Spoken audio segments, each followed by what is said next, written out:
Bonsoir et merci, je ne suis pas historien, mais peu importe, je suis universitaire, c'est pas très grave, ça a finalement sur le fond strictement aucune importance, mais enfin... je voudrais intervenir sur 3 points. Le premier, revenir effectivement sur la situation politique qui est la nôtre. Comme l'a dit Willy Pelletier, les terribles batailles à la fois politiques, médiatiques, culturelles que nous avons perdues. J'entends bien qu'il y a eu des résistances positives, locales, qui ont réussi à momentanément inverser la logique politique libérale et répressive, mais globalement, vous me corrigerez si je me trompe, depuis la loi et la lutte contre le contrat première embauche, je n'ai pas ouï dire qu'il a été possible dans ce pays de faire reculer le gouvernement, qu'il soit de droite ou de gauche, sur des grands projets politiques de réforme néolibérale. C'est dire combien notre situation est effectivement, à la fois sur le terrain social, à la fois sur le terrain des droits et libertés démocratiques, considérablement dégradée. Ce ne sont pas seulement des islamo-gauchistes patentés qui le disent. Ce ne sont pas simplement des partisans du wokisme qui le disent. C'est un certain François Sureau. Pour celles et ceux qui ne le connaîtraient pas, François Sureau est un avocat qui vient d'être élu à l'Académie française, qui par ailleurs est très libéral sur le terrain économique et social, et à ce point libéral d'ailleurs sur le terrain économique et social, qu'il se dit qu'il est un visiteur du soir de Jupiter. C'est dire, mais je lui laisse ses contradictions. En même temps qu'il est un visiteur du soir de Jupiter, il a publié un ouvrage qui s'appelle « Sans la liberté » et dans lequel il dresse un tableau effectivement catastrophique et alarmant de la destruction des droits et libertés démocratiques en France, et pas seulement d'un point de vue juridique, du point de vue également des pratiques policières qui sont celles que l'on connaît, l'objectif étant évidemment, c'est très facile, non pas d'interdire le droit de manifester, mais de faire peur par avance aux manifestants de façon à ce que, évidemment, il y en ait le moins possible qui descendent dans la rue, parce qu'ils savent, contrairement éventuellement à ce qui s'est passé avant, qu'ils risquent pour leur intégrité physique dans ces manifestations. Le second point, c'est sur la situation de ceux qu'il est convenu d'appeler les populations racisées. Rappelez quand même que les laboratoires des politiques néolibérales et autoritaires ont été les quartiers populaires et les populations racisées.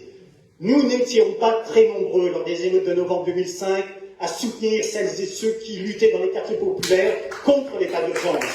Nous n'étions pas très nombreux en novembre 2005 pour dire qu'il est inacceptable qu'en novembre 2005, une loi d'origine coloniale votée en 1955, c'est-à-dire en pleine guerre d'Algérie, soit utilisée pour la première fois sur le territoire national, non pas en raison d'un conflit, mais en raison des mouvements que vous savez. Terrible banalisation, extension d'une loi d'exception qui crée un précédent politique et juridique terrible, c'est que demain, il sera évidemment possible d'utiliser cette loi pour réprimer effectivement des mouvements sociaux.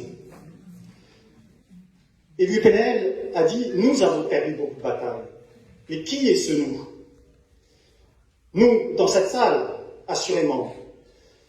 Mais pas seulement, et je vais peut-être dire des choses désagréables, mais il y a beaucoup de ces nous qui aujourd'hui se trouvent à l'Assemblée nationale, réunis dans cette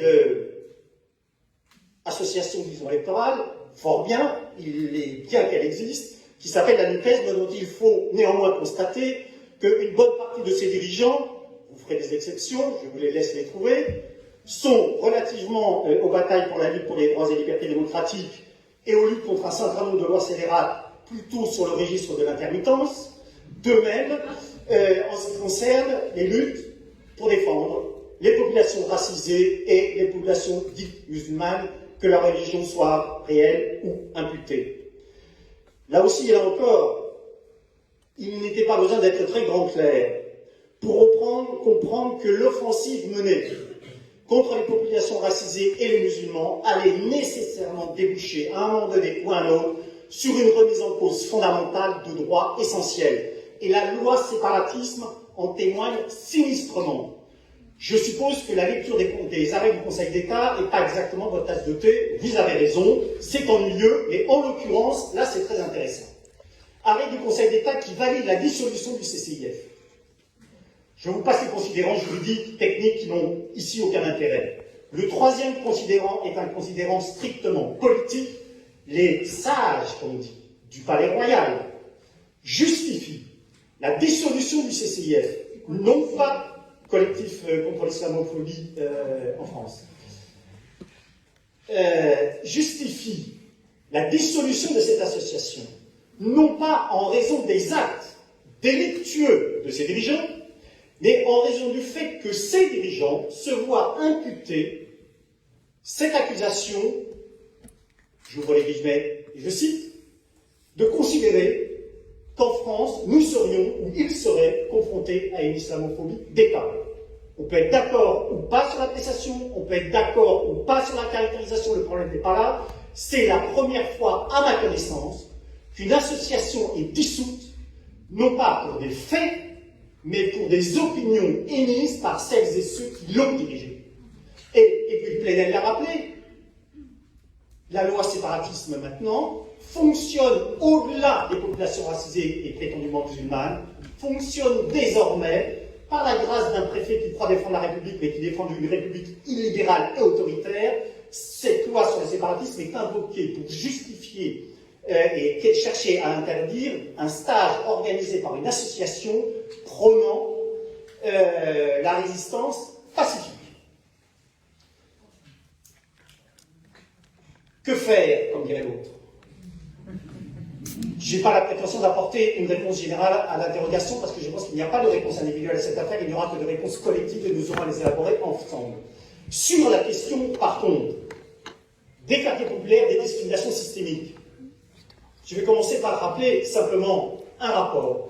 Juin 2020, le dernier rapport de Jacques Toubon, défenseur des droits, estime effectivement que les populations racisées en France font face à des discriminations systémiques, et il appelle, lui, Jacques Toubon, pour mieux connaître ces discriminations systémiques, à une approche intersectionnelle. Je pense que là aussi, un certain nombre de dirigeants de la NUPES seraient bien inspirés de lire ce rapport et de faire en sorte que la question des discriminations systémiques, la question de la défense des droits et libertés démocratiques, ne soit pas justement une défense intermittente, mais que cette défense, ces défenses, soient au plus haut de l'agenda politique et placées de façon systématique, de même, aujourd'hui, que la lutte contre les discriminations liées au genre sont effectivement placées au plus haut de l'agenda politique, au moins d'un certain nombre d'organisations.